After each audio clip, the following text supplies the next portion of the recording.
بسم الله ما شاء الله، اللهم صل وسلم عليك يا رسول الله. حبايب قلبي الجمال العسل، ايه رأيكم في صينية السمك الجميلة ولا الجرجير ولا الرز والسلطة؟ ايه رأيكم في الحلويات والجمال والطعم ده؟ طبعا الطعم روعة. وبصوا الرز تحفة ولا شوية مية السلطة، انسوا. ايه رأيكم في الجمال والحلاوة؟ لا لا لا لا، تعالوا كلوا، ايوه عينيا ليكوا والله، تسلموا انتوا.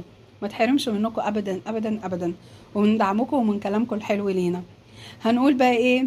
يلا بينا هنخش على مطبخ عبير وماما على اليوتيوب، ومطبخ عبير على الفيس، علشان نشوف اكلات مطبخ عبير وماما في كل جديد وكل حاجة حلوة بيقدموها.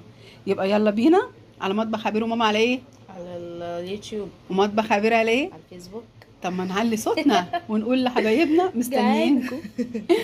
مستنيين تعليقكم ومستنيينكم كلامكم الحلو، ونشوفكم على خير. يلا بينا على المطبخ.